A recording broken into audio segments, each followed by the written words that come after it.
በማስታወቂያ ኢንዱስትሪ ውስጥ የምናውቃቸው ብራንዶች ትኩረታችን የሚስቡ የፖስተሮችና የተለያዩ የህትመት ውጤቶች እንዲሁም የዩቲዩብ ተምኔል እና የሶሻል ሚዲያ ማስታወቂያዎች የግራፊክስ ዲዛይን ውጤቶች በመሆናቸው የግራፊክስ ዲዛይን ምንነትና ለምን የግራፊክስ ዲዛይን ሙያ በከፍተኛ ደረጃ ተፈላጊነት ያለው የዲጂታል ክህሎት መሆኑን በዛሬው ርዕሳችን እናያለን።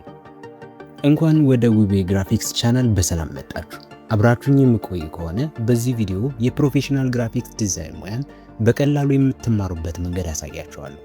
አብዛኞቹ የግራፊክስ ማስተማሪያ መንገዶች እጅግ በጣም ረጅምና አሰልቺ የቪዲዮ ርዝመት ስላላቸው የግራፊክስ ዲዛይንም በጣም ከባድ ነው በሚል እሳቤ ሳይማሩ ቀርተዋል። በዚህ ቻናል ቀለል ባለ መንገድ ዲዛይን ለማስተማር የተዘጋጀ በመሆኑ ይህንን ቪዲዮ ላይክ፣ ሼር እና ሰብስክራይብ በማድረግ በአጭር ጊዜ የዚህ እውቀት ባለቤት ይሁኑ። የግራፊክስ ዲዛይን ባጭሩ የእይታ ተግባብ ወይም the art of visual communication ሲሆን ኢሜጅ፣ ታይፖግራፊ፣ ከለር፣ ሌአውት የመሳሰሉትን መሰረታዊ ግራፊክስ አካላት በመጠቀም አንድን ሐሳብ በቀላልና ማራኪ ምስል መግለጽ ማለት ነው።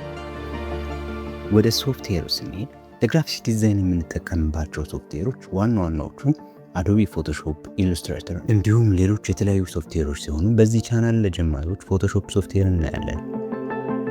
ወደ ሃርድዌር ወይም ኮምፒውተር ምርጫ ስንሄድ ሃርድዌራችን ለግራፊክስ ዲዛይን የምንጠቀምበት ኮምፒውተር በትክክል ስራውን እንዲሰራልን 8 ጂቢ ራም ያለው ፒሲ ቢሆን ይመረጣል።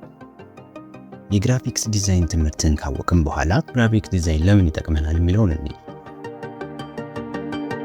ግራፊክስ ዲዛይን በአሁኑ ወቅት በገበያ ላይ ትልቅ ዋጋ ካላቸው ክህሎቶች አንዱ በመሆኑ እንደ ፍሪላንሰር የማህበራዊ ሚዲያ ይዘቶችን ለማዘጋጀት አዋጭ የሆነው ፕሪንት እና የፎቶ ቢዝነስ ለመስራት የተለያዩ ድርጅቶች ጋር በዚህ ሙያ ለመስራት እንዲሁም ሌሎች የተለያዩ ስራዎች ጋር የግራፊክስ ዲዛይን ሙያን በመስራትና በተለያዩ መንገዶች ተጠቃሚ መሆን እንችላለን።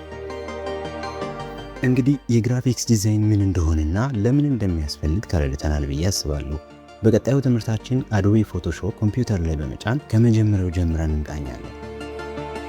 ለዚህ ኮርስ የሚሆን የአዶቢ ፎቶሾፕ ሶፍትዌር እንዲሁም አብረን የምንሰራበት የመለማመጃ ፋይል ዲስክሪፕሽን ላይ በሚገኘው ሊንክ በመጠቀም ዳውንሎድ እንዲያደርጉ በመጋበዝ ቻናሉን ሰብስክራይብ በማድረግ ሙሉ ኮርሱን እንዲከታተሉ ጋብዛለሁ። በሚቀጥለው ትምህርት የመጀመሪያውን የአዶቢ ፎቶሾፕ ፕሮጀክት እንሰራለን። መልካም ቆይታ።